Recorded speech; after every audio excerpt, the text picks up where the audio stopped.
Equal vector. Equal vector का मतलब दोनों की प्रॉपर्टी में मैग्नीट्यूड भी उतना हो। और यहाँ पे हमने एक एग्जांपल लिया है कि वेलोसिटी प्लस 5 मीटर पर सेकेंड, यहाँ पे वेलोसिटी क्या ले लिया हो 5 मीटर पर सेकेंड। तो यहाँ पे इस सिचुएशन पे या फिर डिस्टेंस, या फिर हमने बात किया, यहाँ पे देखिए, यहाँ पे मैंने बात कर लिया डिस्टेंस की। किसकी बात किया? डिस्टेंस की बात किया है। देखिए राइट, मैंने यहां पे डिस्टेंस की बात की है।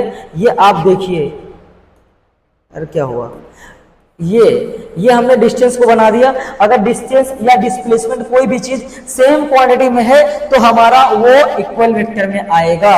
ये क्लियर रहेगा आपको? ठीक है। अगर मान लिया आपने डिस्प्लेसमेंट 3 ले लिया और वेलोसिटी को 3 ले लिया, डिस्प्लेसमेंट यहां चल रहा है आपका, यहाँ आपका क्या चल रहा है? डिस्प्लेसमेंट चल रहा है, और ये डिस्प्लेसमेंट चला दिया और यहाँ वेलोसिटी चला दिया। तो वेलोसिटी और डिस्प्लेसमेंट के फॉर्म में जब चलेगा तो ये बात रॉन्ग हो जाएगी। क्लियर है?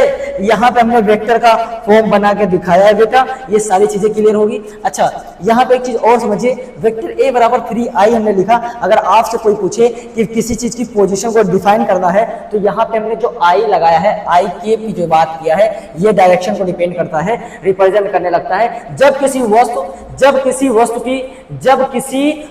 की क्या है, डायरेक्शन को बताता है, जब किसी की डायरेक्शन को बताए तो उसके ऊपर हम लोग टोपी लगाते हैं, केप लगाते हैं, और उस केप की वजह से वो क्या हो जाता है? डायरेक्शन को डिसाइन करने लगता है। ठीक है ना? आई होप ये सारी चीजें क्लियर होंगी। आगे बढ़ते हैं। यहाँ पे देखिए, आपका पैरेलल वेक्टर मिला। पैरेलल वेक्टर क्या है? Vector date point in the same direction, there magnitude may be differ and फिर दे lie along the same of the parallel line. ये कहना चाह रहा है कि दो वेक्टर हो और दोनों की डायरेक्शन सेम हो, और जरूरी नहीं है कि वेक्टर की साइज और मैग्नीट्यूड एक ही जैसा हो। कह तो रहा है यहाँ पे देखिए, दियर मैग्नीट्यूड में डिफर, उनकी मैग्नीट्यूड अलग अलग हो, the lie along the same, और वो एक ही लाइन में अलाइ कर रहा हो, और पैरेलल भी एक दूसरे के हो। तो हमने आपको दिखाया कि सी वाला जो वेक्टर है वो डी वाले वेक्टर के कैसे है?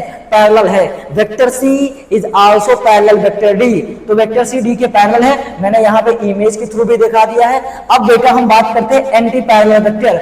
एंटी पैरेलल वेक्टर ऐसे वेक्टर होते हैं जो एक वेक्टर के दूसरा वेक्टर अपोजिट डायरेक्शन में होता है, उसको एंटी पैरेलल वेक्टर बोलते हैं। जैसे हमने इमेज बनाया है, वेक्टर का एक ये डायरेक्शन है और एक वेक्टर बी का डायरेक्शन ये है, ये एक दूसरे के अपोजिट होने की वजह से निगेटिव सिंबल को रिप्रेजेंट करेगा, और इस तरीके के हम वेक्टर को क्या बोलते हैं? इस तरीके के हम